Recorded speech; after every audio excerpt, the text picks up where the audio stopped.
In my family, we don't tell ghost stories around a campfire. We don't have to. We have a real ghost.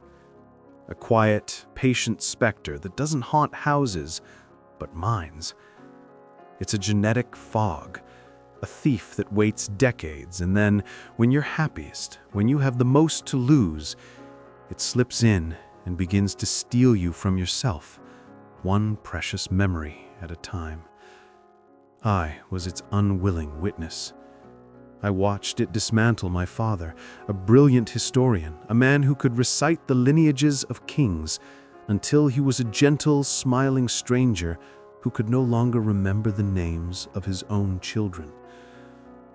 My greatest terror has never been the thought of my own death. It's the thought of my own unraveling. For 10 years, my wife, Anna, has been my fortress against that fear. She is an archivist, a woman whose mind is a beautiful, flawlessly organized library. She is the keeper of our history, the curator of our shared life. She remembers the small, vital details that I, in my carelessness, let slip away. The name of the song playing on our first date, the ridiculous argument we had over a board game in our first apartment, the exact shade of dusky rose the sky turned on the evening I proposed. She is my memory. She is my reality. And for the last year, I have watched, in silent, stomach-churning horror, as she has either begun to lose her mind or has deliberately created a new one, a secret one, from which I am completely locked out. It started with a single, black, leather-bound notebook. It was always with her. It sat beside her plate at dinner. It rested on her nightstand while she slept. Its presence became a third person in our marriage, a silent, judgmental observer. She would write in it with a frantic, almost desperate intensity, her pen flying across the page. When I'd ask, she'd offer a vague, tired smile. Just thoughts, Mark, trying to pin them down before they disappear. An archivist's answer. I accepted it. For a while. One afternoon, I found a stack of them in a box at the back of her closet. 6 identical notebooks, already filled.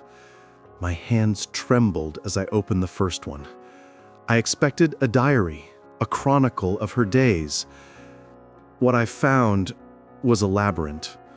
Page after page of dense, meticulous, impenetrable text. It wasn't prose.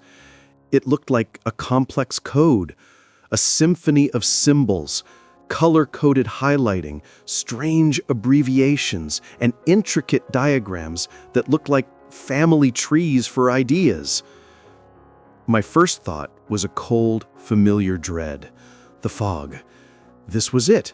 This was the beautiful chaos of a brilliant mind beginning to fracture. This was the ghost, finally arriving at my door, but for her instead of me.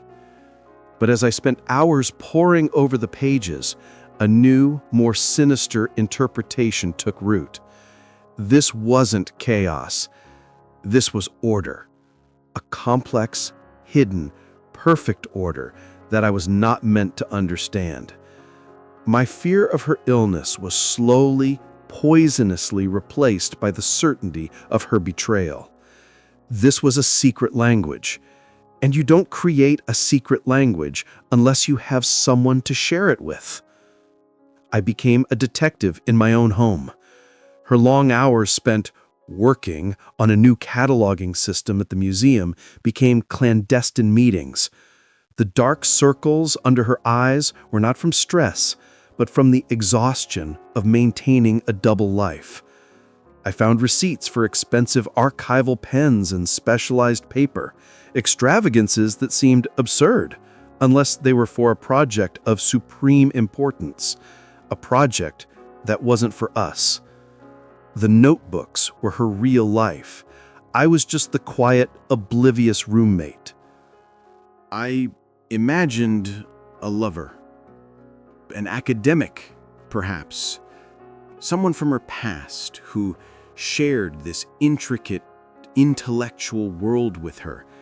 I pictured them passing these notebooks back and forth, containing a life, a love, a conversation so rich and complex that it made our simple life of shared dinners and movies feel like a black and white photograph next to a masterpiece in vivid color.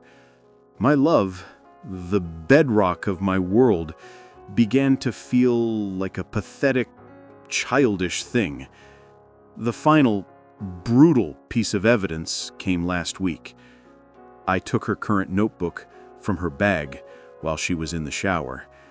I flipped through the pages, the strange symbols mocking me, and then I saw it. It was a diagram, a mind map. At its center was a single, devastatingly familiar phrase, the Sparrow Incident. It was a story from my childhood, a moment of deep, humiliating shame that I had buried for decades. The time I accidentally killed a baby sparrow, and my father, in his pre-fog lucidity, had found me crying and taught me a lesson about life and death. I had told this story to one person on this planet. I had told it to Anna, years ago, in the dead of light, in a moment of absolute vulnerability. And here it was, dissected, cataloged, translated into her secret, alien language. It felt like a violation of my very soul. She hadn't just been writing her story, she had been stealing mine. Was I just research material for her secret life? Was my pain just a fascinating specimen for her and her lover to analyze? That night, I didn't wait. I laid the open notebook on the kitchen table, the page with the Sparrow Incident staring up like an open wound. When she walked in, she knew my face, and she knew. "What is this, Anna?" I asked, my voice dangerously quiet. "This project you've been working on. Who is it for? Who are you sharing my life with? Am I just a character in a story you're writing for someone else? I need you to tell me, because the man who lives in this house, the man whose soul you've been cataloging in your little book, he deserves to know." She looked at the notebook, then at me, and the guarded, weary mask she had worn for a year didn't just crack, it disintegrated. Her face crumpled with a look of such profound, hopeless despair that it knocked the air out of my lungs. She didn't offer a defense. She didn't lie. She just collapsed into a chair, her body shaking with silent, racking sobs. The sobs of someone who had carried an impossible weight and had just dropped it. "There's no one else," she finally whispered, her voice a raw, broken thread. "There was never anyone else. It was always for you. It's all for you." And then she told me the truth. Not about her secret, but about mine. 3 months ago, I had a routine physical. Anna had gone with me. She had mentioned my father's history to our doctor. He had recommended a new, highly advanced neurological scan, a preventative measure. I did it and forgot about it. The results came back to her. The ghost had arrived. The fog was here. The scans had detected the definitive, early-stage biomarkers of the same hereditary, early-onset Alzheimer's that had stolen my father. The progression was, at present, microscopic, undetectable in my day-to-day life. The doctor's prognosis was a cold, clinical certainty 5, maybe 10 years of clarity before the fog would begin to noticeably descend.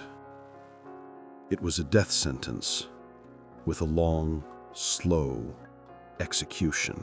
She didn't tell me because she knew me. She knew that my fear of this disease was a monster I had kept chained in the basement of my mind my entire life. To tell me would be to let that monster loose. It would be to turn my last 5 good years, my last lucid years, into a prison of terror and dread. So she made a decision. She would stand between me and the monster for as long as she could. She would give me the gift of a few more years of peace. And the notebooks, the code, it was her impossible, beautiful, heartbreaking plan. It was not a secret language. It was a lifeline. She, the master archivist, was undertaking the most ambitious archival project in human history. She was trying to archive a soul. My soul. She was documenting everything, every memory, every story, every shared joke, every whispered confession, every scar on my heart. The complex symbols were her own invented shorthand for emotions, for context, for sensory details. The smell of the rain on the day we had that fight, the taste of the salt in the air on the beach where I proposed. The diagrams were mind maps to show how one memory connected to another. The Sparrow incident wasn't a violation. It was the cornerstone of a section labeled How He Learned to Trust. She was building me an ark, a fortress of memories written in her own hand to give to me when mine were gone. Her exhaustion was the crushing, monumental weight of a one-woman race against time, trying to save a universe before it fades to black. She was building a library of me, so that the man I am destined to become would never have to be a complete stranger to the man I once was. I stood there in the silent kitchen, and my entire world was reduced to ash. The woman I had accused of the ultimate betrayal had been committing an act of love so profound, so fiercely selfless, it bordered on madness. She was watching the man she loved slowly beginning to dissolve, and her response was not to run, not to grieve, but to fight, to build, to write. I walked over to her, my legs unsteady. I gently took the notebook from the table. I sat down beside her, and I picked up the pen. "Okay," I whispered, my voice thick with a love and a sorrow so vast it felt like it could fill an ocean. "Tell me about the first time you knew you loved me. Start from the beginning, and don't leave a single thing out." The fog is coming. I know that now. But when it arrives, it will find us ready.